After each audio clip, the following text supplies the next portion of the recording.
Hello, everyone, and welcome to the show. It's yours truly, Wahab Mohammed, aka Maestro, and this is Football Analysis, where we analyze different football tournaments. And today we are going to be talking about the Euro 2020. Yes, they've separated the boys from the men. Yesterday was Belgium versus Italy.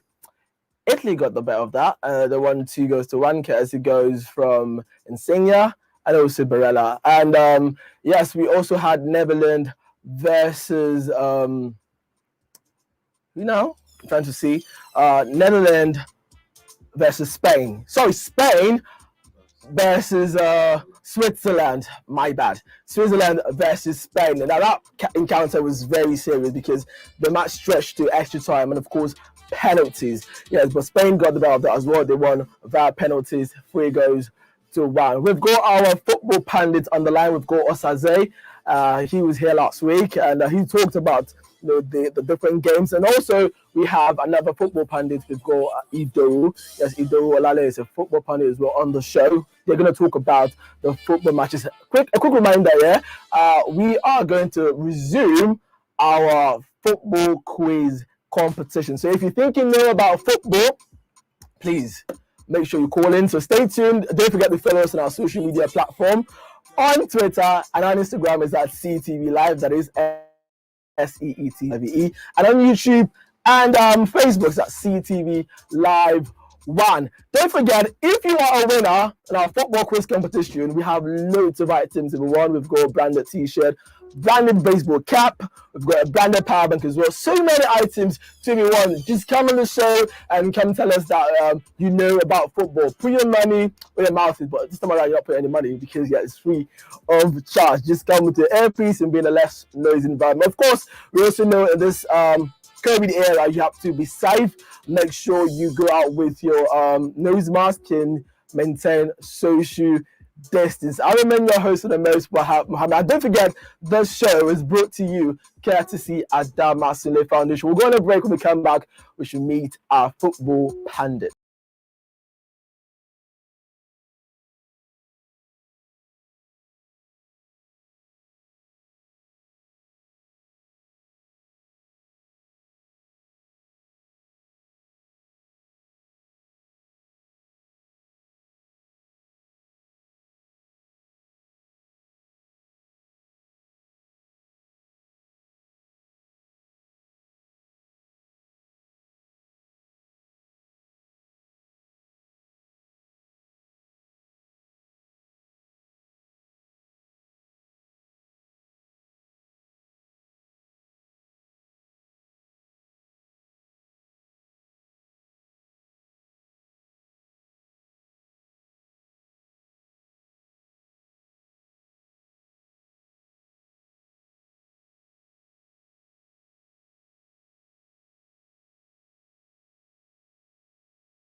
Welcome back to the show. It's still football analysis, and I'm yours truly, Wahab Mohammed, aka Maestro, doing the business of football. We have our football pundits live with us. Hello, Osaze. Hello, Ido. Hello, Wahab. Great on the show. Is it raining over there?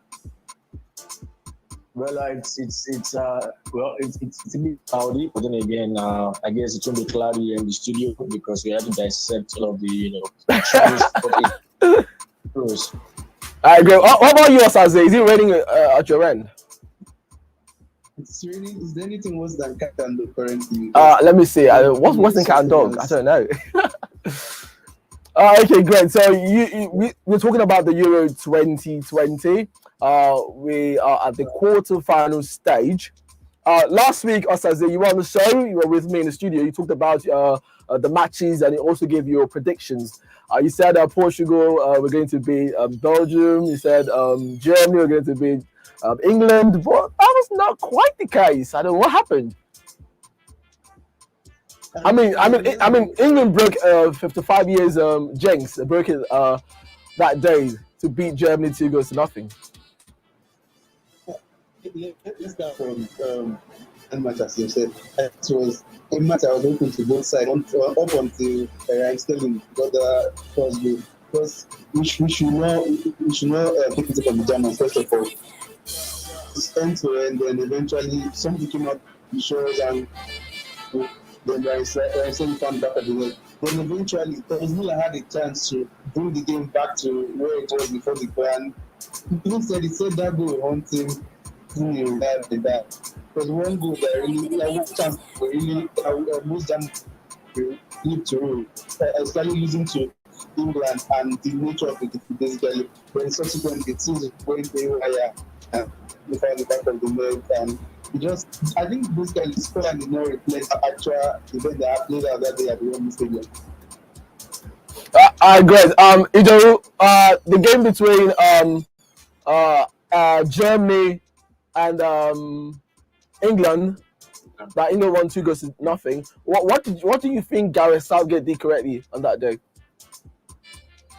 Well, I guess for English team, they've had it slow and steady. The first two games in the competition, they only drew one game, and of course, coming into the knockout rounds against the Germans, a lot of people never give them a chance, even though they've got the 12th support talking about being in front of the home crowd. They were able to just show that these young crop players under Southgate I want to watch out. I never saw it coming. Actually, tipped the Germans to actually, make it the end of the road for the English Lions. But then again, Raheem Sterling has shown why he's the most consistent players. Football club and coaching from Manchester City. Even though they graduated one Champions League, but then again, his form actually translating the national teams to the play goes right now in the competition. Of course, he's got immense contribution so far. So I think against the German team, they had their chances, and of course, they eventually took it. And of course, they played tonight in the quarter final, and now, of course, see them. Maybe England will be taking this home behind their backyard. All right, great. Let's look at the quarter-final matches, the ones played yesterday. Belgium lost to Italy. Was that a surprise? Yeah. Well, it wasn't a surprise because so far so good. The Italians have been one of the favorites of this competition. Roberto Mancini has been doing great stuff in the team. A wonderful goal scorer in yesterday. That goal was fantastic. That goal was fantastic. From the middle of the park, and of course, edge towards, not as wonderful goal that was. But then against the Belgian side, I think they missed at the time. Of course, they were able to, pull some parts together. But the Man City man in the middle of the park, Kevin De Bruyne, was at the hell of a day against the Italian mix. But then again, I think in terms of tactical, physical and aggressiveness, the Italians showed a little bit of look up. Actually missed some sitter game. where the defender actually made sure the game but stepped off the goalpost. But then again, so far so good. I think the championship and Europe is brilliant. You know, Liverpool were just finishing, sorry to interrupt you though. Osaze, I was telling you last week about the Italian team. I said one good thing about them is they don't really have these hype players. So I think they have a team. Like every department is quite strong. You can't focus on, like the Belgian side. You can focus on De Bruyne, just ensure doesn't, give those killer passes. You can focus on Lukaku, don't let the ball get to him. But for the Italian team, I mean, everybody from Chiesa to Insigne to Mobile, those guys is just fantastic. Do you see them going all the way? Osaze? I think definitely like some going all the way. Currently, they're not doing right in the title. But I think basically what we should credit to Roberto Mancini is the fact that he has been able to assemble a squad that he has been like for like placement at every position. You stop before the attack was before the game is going, they play with Mobile, Insigne, and they always plant on the right, Domenico Berardi. They started the Chiesa and the tournament in midfield, the Locatelli. Now they are going towards Barella and Marco Verratti. That's very the like for like quality. Yeah, like that on that of the if it's not Brian and Lukaku to the party, yes, Italy is going to come to the party. And like Leo said, there was this lack or this thing that the Nazar brings to the side, which they people lack yesterday. I'm not sure the Italians can actually say same because they are really same quality right from the bench and in the match level. And that actually I think worked for them yesterday. I agree. Let's look at the second match, Switzerland versus Spain. Now, I don't know. I think kudos to Switzerland. They held their own. I mean, they really played amazing football. But unfortunately, they lost via penalties. Yeah, I guess the Swiss team I never seen in football. Nobody give them a chance against the French national team. They blew to about the world champions. And they were able to pass them in the bar penalties. Playing yesterday's game against Spain. Spain had a very tough game the last round, having to win in extra time against the Czech Republicans, if I'm against. I think for me, the game yesterday was end to end, but then again, the Spanish national team, having certain resurgence for After. I think the European Championship have brought a lot of players that felt actually who they are also good there who have shown tremendous effort so far. So for me, I think with the Spanish national team, we shouldn't rule out the fact that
Welcome back to the show. We still have our football pundit on the line. Osaze, it's good to have you.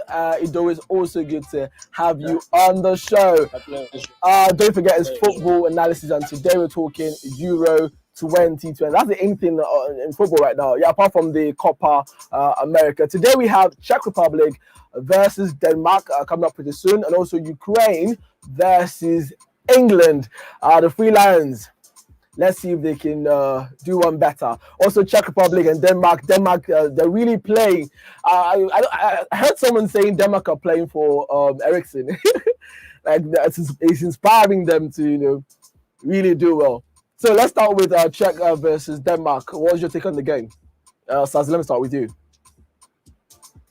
All right, Czech versus Denmark. I think first of all, the Danish side are not playing at home this time around. So I think the 12th player they had the other times, actually what they did to Russia, besides that 4-1 something, I think it was a result of the fact they played at home. But now they are going to Azerbaijan, the Baku Olympic Stadium precisely. So I think the Czech now has kind of a level playing ground. It's more like a proper competition. The other time we had it like playing in front of your own fans, but now we are playing on a neutral ground, and it's like everybody has it all out. And I think for the Danish side, the post in his back, so that's something for them to cheer about. He has given them 2 goals so far in this tournament, and so far they are in the quarterfinal. But we should not forget they still have that motivation of Christian Eriksen. They still have because first of all, I think after the game against Belgium, after the energy they exerted into the game and found a way, got the lead and eventually lost the game, I think going to that dressing room, their heads have definitely been down. Like the way cats always have their tails in between their legs, because you don't extract so much energy and eventually miss out on the 3 points and still come out firing against Russia the way they did. I think the game against Russia took them to a whole new cloud, took them to a whole new realm. In the sense, they won the game, qualified, and also the way they played Wales last Saturday was something else. Honestly, I mean, big shout out to Dolberg last week. I mean, he scored amazing goals. I think the way they. I'm looking out for Dolberg and Patrick Schick as well for Czech. I think Dolberg had an extra motivation last week in the sense he was playing at the Amsterdam Arena where he was before he moved to Lille. Now I think he has a Lille currently. He was at the Amsterdam Arena with Ajax before and playing in front of his home crowd. He wanted to prove he still got the quality that made him score 23 goals the season before he moved and everything. So now they're in Azerbaijan, they're in Baku. It's everything to play for, and I think if you go by head to head, they are looking to compete because their last 4 meetings have seen Denmark win 1 and draw 3. But it's a competition, obviously. The last victory for Denmark actually was even a friendly match. So you will not compare the atmosphere in a friendly match to a knockout fixture. And it is looking like anybody that wins can go all out because who knows? I was here in the studio last week tipping Portugal to do this and that, and one shot changed the whole game. So it's just a strike changed the whole game. Now, who knows who will get the strike today that changes the whole game? No, I think it's sorry to interrupt you. I think it's the beauty of the game. Like football has gone beyond, depending on stars to do the job. Look at the France out, Belgium out, who again? Portugal out. I mean, Germany out, and we have the likes of Ukraine, Switzerland, Czech Republic, still in the tournament, meaning that it's all about teamwork. If you're not good, you go home. There's no more big names in football. And that's bringing you to the England versus Ukraine game, Ido. Do you think England are going to win that game? Well, I think for me, the English Lions, they have a chance because if whoever wins the game against England will fare up against either Denmark or Czech as the case may be. So, because the 2 main teams, talking about Spain and Italy, will be meeting in the semi-final for the first time in a row. So, the English team right now have all it takes to go as far as the final. And this will be one of their greatest playing against the European national team that has got Andriy Shevchenko. What did you say? What did you say? Yeah, it's at their back end actually, if I must confess. But really, I think the English national team, they have all this cut out for them. It's quite unfortunate that Saka will be out because he hasn't got enough yesterday in training, so it's not going to be an encounter. But you expect that with likes of Raheem Sterling, I mean, big shout out to Raheem Sterling. Big shout out to Raheem Sterling. Like, he's been amazing. Like I said earlier, he's one of the most consistent players for the English Lions in this competition. He's got 3 goals already in this competition. And then again, for me, I think for Gareth Southgate, this is what he needs to do. They need to go all attack because, like you said, attack is the best form of defense. For the international team, yes, they've got it when it comes to getting the balls around and, of course, taking you on the counter attack. But then again, playing in front of your home crowd, you expect the English Lions to be able to make this. Really, for them to have actually done it against the German national team, you know how all of the English pundits lives have actually to keep them to do as well as the final. They shouldn't allow the victory of the German national team to get into their head. They need to make sure they do a clean swap against this Ukrainian national team. Maybe we didn't see they will go 1 over. Thank you, though. Osaze, do you sense? Do you have this feeling of politics because Sancho is close to signing for Manchester United? Do you think there's politics in the whole thing because he's not really played for England in this tournament? And do you think it's a ploy by Manchester United to so that he can come to England? There's this. I think they're being biased in the selection of players. I think that has to. I think it depends on Gareth Southgate. He's the closest man to them. He sees what he sees in training. He can only from the outside say Sancho 20 assists, 16 goals, should be starting ahead of him, Bukayo Saka. But I think the manager knows what he sees because if we were to make a case for Sancho, we also make a case for Jack Grealish because there's little or no reason why he should play Phil Foden and even maybe a Mason Mount ahead of Jack Grealish because you know what Grealish does with the ball. His goalkeeper at Aston Villa, Emiliano Martinez, says anytime he sees Grealish with the ball, he sees a right-footed Lionel Messi. That's what he says. But that's to tell you the kind of quality the English side have. They have enough. They are not playing to the Sancho, but they have enough to take them this far. But I think so far, if the move to United will affect him, I'm not sure because no manager really wants to tweak his squad at this stage of the competition. You have gotten through the group phase.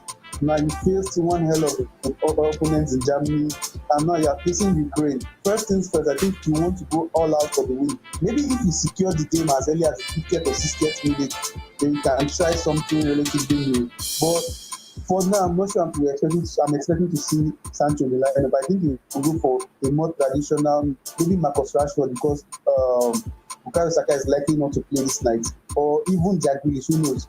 But getting Sancho, I'm not sure. All right, great. Are we totally ruling out Ukraine to win tonight? Well, I think the Ukrainian national team, they will give it a whole fight. Then again, I think this might be the end of the road for them. For the English national team, this is one hell of a chance for them to go out. Once they're in the semi-final of a major competition, they are as good as the final. And this order will be one to which a whole lot of this will be set by Gareth Southgate to the players. Let's not forget, this English national team went as far as the semi-finals of last World Cup. All right, and of course, they didn't do badly in that competition, so they have another chance. But the fact is, the game against Germany is a high opener. They shouldn't allow the coach to get into them, else they might be stormed by the international. I think that's the key word there: complacency. They shouldn't allow that victory against Germany to make them complacent. We'll go on another break. When we come back, we should continue with the program.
Welcome back to the show. It's football analysis brought to you courtesy Adama Sinle Foundation. Before we go back to our pundits, our football pundits, we still have Osaze and Idowu on the line.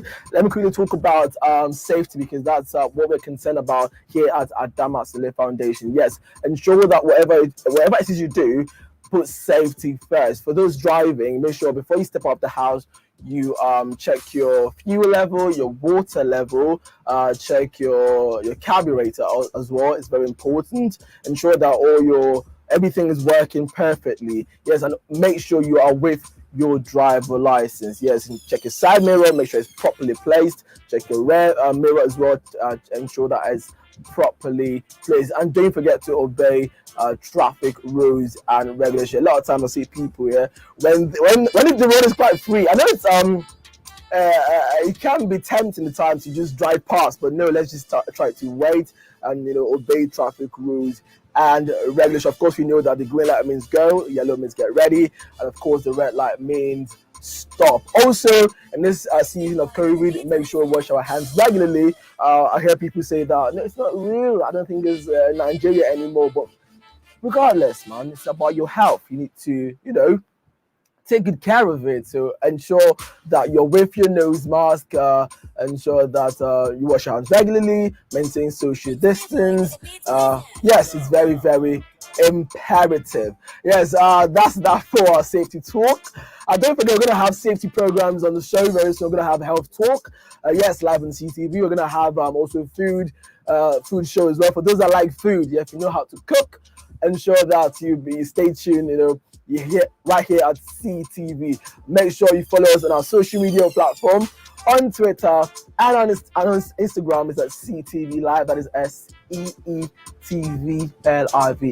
And on Facebook and YouTube, which we are live on, yes, it's at CTV Live 1. That is SEETVLIVE 1. We're also going to be talking on gender equality. And this is one topic that people are interested in talking about, is gender equality, especially the feminists out there. They want to talk about gender. We want men and women to have equal rights. Don't treat women as a lesser being as well. The same rule that applies to male should be applied to female. Of course, I think that should be the case, because of course we have the men playing football, the females play football. So I mean, the same rule should apply. And this is a program, also a concept of the United Nations. Yeah, the United Nations are quite the ones sponsoring the particular show. So please stay tuned for that. You would like to be a part of the show, I'm pretty sure of that. I still have our football pundits, Osaze and Idowu, on the line. Before we get into football, let me ask you a safety question. And let me start with you, Idowu. Do you know how to drive? You can move your car, like push it from behind. Are you Superman? What about you, Osaze? Do you know how to drive? Okay, great. It can move it. Great. Are you still obeying the COVID rules? Like, are you maintaining social distance, wearing face mask and all? Yeah, one day. Absolutely. Working for corporate organizations is still part of the rules. The way your face masks, use hand sanitizers, and of course when you get home, because through this, COVID is real. Of course, we need to take precautions at all time, because life indeed is very good, but we need to take precautions all the time. All right, great. Osaze, how often do you use your seatbelt when you're in the car? Always. Are you sure? Always. I'm gonna put a body cam on you. As long as the seatbelt available, I use it always. All right, great. So let's go back to tonight's game. So Czech versus Denmark, and England versus Ukraine. So you are, Osaze, you're giving it to England. Also, you are giving it back to England. Give it to Ukraine. I think if you're playing, or when you're playing against a side that have literally nothing to lose, you have to be quite careful. Look at the France game. Who'd have thought? France were complacent. I mean, they were leading 2 goals up. It was 3-1. All of a sudden, 3-2, 3-3. Penalties. And they lost. I think before 2012, these Ukrainians have not done anything on the Euros. I think when Shevchenko scored a brace in 2012, they even declared Shevchenko's Day. I think June 11, Ukraine is Shevchenko's Day. That's to celebrate the brace he scored. I think it's still observed even till today. That's to tell you how much those goals meant to them. But now they are in the quarterfinal for the first time. If they go now, I think all of them get national honors. But you're playing against the side that they have nothing to lose. Shevchenko just needs to motivate these boys, put them in the right frame of mind. They go all out. Although, truth be told, on paper, England's are favourite to win. They've just lost one of their 7 meetings with Ukraine. So today, everybody's going to be behind England. But if you take a cue from the game between Belgium and Portugal, Portugal had the upper hand from analysis and all of that, but Belgium just stunned them. So if there's anything, I don't think that any team should underrate anything. No underdogs again. This is the core of the tournament. So anything you do right now, if you lose, you're going home. If you win, you're advancing before they get to the final. So no one should underrate any team. Everybody should be taken seriously. The first game today is between Denmark and Czech, and I'm looking at Patrick Schick doing something tonight. I'm also looking at Bray White. I know a lot of people are not really talking about him. The Barcelona number 9, the striker rather. His last match, he really did well against Wales. Pretty disappointed at Wales anyway, but then it's all good. It's football. Anything can happen. But I'm looking at the game between Czech and Denmark. I think it's going to be evenly contested. Yeah, I see the Danish national team making this really because I think they never had a good starting the competition, and of course they've been able to come this far. I think the Danish team reminds us of 1992 Euro Championship when they actually rumbled and fumbled to the final. This might be sort of a little sense for them. I see them making this, I must say. I see them playing against England in the semi-finals of this competition. I don't think England will want to face a Denmark side.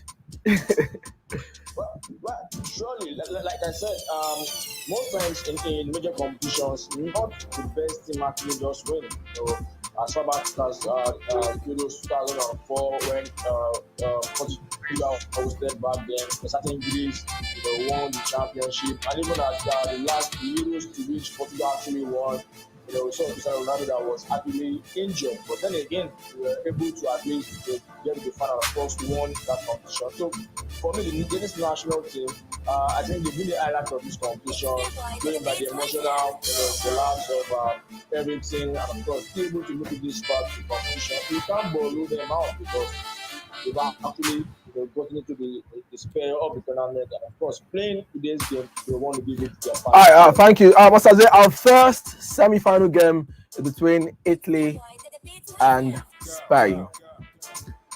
Now, these two have history. Italy, Spain. Back in the day, they had the star-studded. Then you had the likes of Cannavaro. Then Spain, you had the likes of Xavi, Iniesta. But now they're facing a Spanish side that don't really rely on their stars anymore. They want to play football, and you have the Italians that are, the zeal, the what's the word now? They have this, they're meticulous, so to say. They want to play. There's this unity and this Mancini factor as well. Do you think Italy are going to win that one? What's I say? I think I would have called it a grudge match, but I think the victory Antonio Conte gave his Italian side in 2016 actually sold out the grudge in Euros 2012 in the final. But now coming to this match, honestly, the Spaniards still has always done what they're not do best. That's passing the ball. But the Italians have shown you an effective way about to play football. Coming to the tournament, I think Gary Neville said the Italians was able to scale through their group and without conceding because they have not faced a really good side. But nobody will tell me the Belgium side will not be classified. They actually was number 1. Nobody will not tell me the Belgium side is not what we call the good side. And we saw the way they went about the game and eventually did the needful. Got the needed win and qualified to the next round. Though the Spaniards have not had it all rosy. It's what they are. Rather, like call it complacency or their shenanigans against Croatia. Leading 3-1 and in the last 5 minutes throwing it away. And if not that Croatia actually missed their chance, especially Kosic and Tebu Demir, I think we would not have been saying what we're saying now, because they could have actually gotten as much as even 5-5 that game.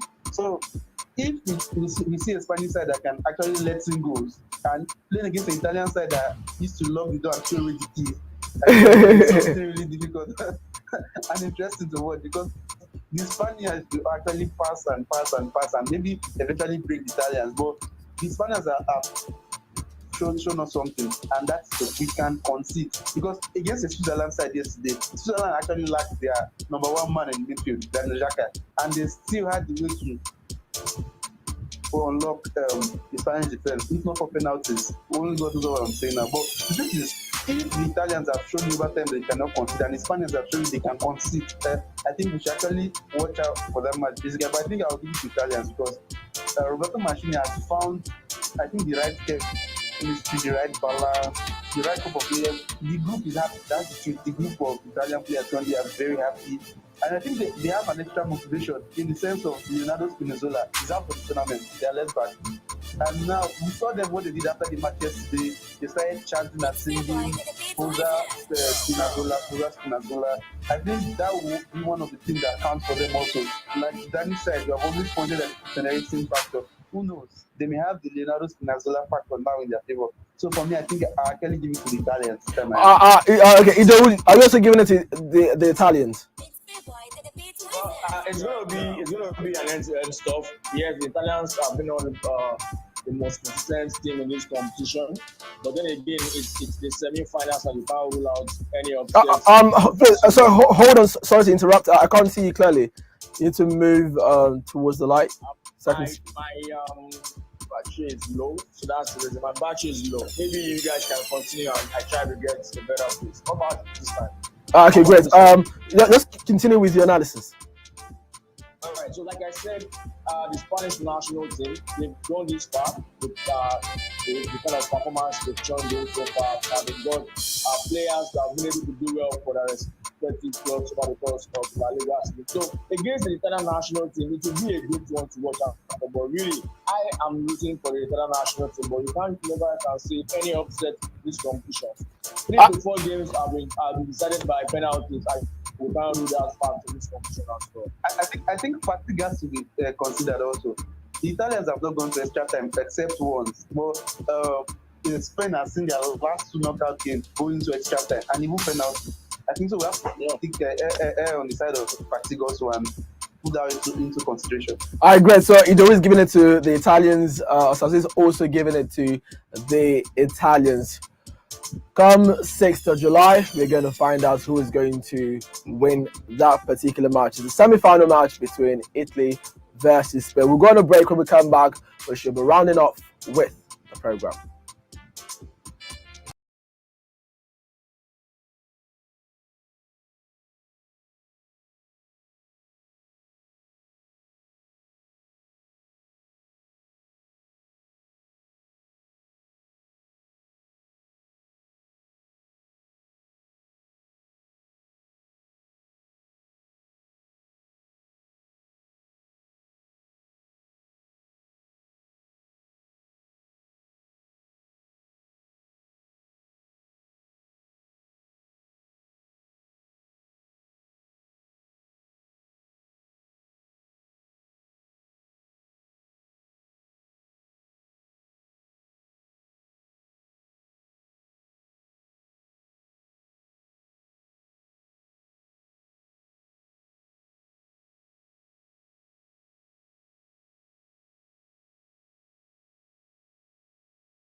Welcome back. It is still Football Analysis, the program brought to you courtesy Adama Sinle Foundation. Don't forget to follow us on our social media platforms on Twitter and on Instagram, says CTV Live, and on Facebook and YouTube, which we're live on, is at CTV Live 1. That is SEETVLRVE1. Yes, make sure you comment, like, and subscribe to the channel. Yes, you'll be a part of the team. Don't forget, our football quiz competition is coming soon, so watch out for that. Food and health talk is coming soon as well. Watch out for that. So many shows coming coming on this live streaming channel. Yes, CTV Live. We're here to serve you guys. So ensure that you stay safe, because this program is also sponsored by United Nations, and we are talking about safety. We are laying emphasis on safety. But if you're driving, health-wise, make sure you stay safe. Always, ensure that your cars are properly parked. Use your seat belt, use your side mirror, and then check your oil, check your water level, everything before stepping out of the house, and obey traffic rules and regulation. Also, make sure you go out with your nose mask and wash your hands regularly. We have Ido, yes, and Osaze talking football, specifically Euro 2020. Thank you so much for being a part of the show. But before I let you go, I want your predictions for tonight's game. So Czech versus Denmark. Let me start with you, though. Czech versus Denmark. What's your prediction? Well, like Osaze just said, the Danish national team have scored in the 50 minutes, so they're already a goal up. So I fancy them to go. No score, but I fancy them to go through the tournament. Also, I'm not also predicting a goal, but I'm also predicting the Three Lions to go as far as the semi-finals, beating their counterparts, the Ukrainian national team. I agree. Osaze, what about you? Okay, I think I'll go for the total opposite as regards Three Lions. I want to see Ukraine in the semi-final. So what's your score line? What's your score line? Well, we have to cover. Let's say if they won their last game 2-1, so let's go 2-1 again this time around. 2-1 then today, I don't know. I think, but them side will take this one. They're scored already, so I think there's going to be more goals like the did against Wales and the did against Russia. All right, great. What football club do you support? I'm a Chelsea supporter. We won the Champions League, but I don't I'm Chelsea. What about you, Osaze? What football club do you support? That's Real Madrid. Yes, Real Madrid. Your captain is left after 16 years, and I saw this meme. That Ramos, Puyol left Barcelona after 16 years. Chelsea won the league, and now Ramos is leaving after 16 years. I mean, Chelsea could just win the league again. I think Thomas Tuchel has to be careful. We saw what happened to Antonio Conte after his first season, the 3-5, 3-4-3, 3-4-3. If he does it continuously, the same thing that did to Antonio Conte will happen to him. That's what I have to say about Thomas Tuchel. If he's listening or if he's watching this. Do you agree? Do you agree to that? Well, I think every manager comes to his own working formation, his own practice, and of course, going by when he came into the club. Frank Lampard not doing so well. He came in, finished fourth, got the finals of the FA Cup and the Champions League, same formation. So like I said, only time will tell. All right, great. So that's so much you can take on the show. Thank you guys for being a part of it. Thank you, Doro. Thank you, Osaze. I'm sure anytime I call on you, you guys will come through for us. So guys, that is the match you can take. Make sure you follow us on our social media platform. Twitter, Instagram is CTV Live. Facebook and YouTube is at CTV Live 1. Don't forget, it's Football Analysis brought to you courtesy at Adama Sinle Foundation. And also, we are bringing our football quiz competition, our health talk, food and nutrition and all of that. Please, we are concerned about safety. So whatever it is you do, put your health first. Yes, safety first. We're concerned about your health. Yes, I mean, health, they say, is worth. I've been your host with the most, Wahab. A big shout out to my people in the studio. Without them, I'm not sure I'll be here. So thank you, Sheena, the engineer. Thank you, Mr. Adeni. Thank you, everybody. Yes, so I come your way again. Make sure you stay safe. Bye-bye.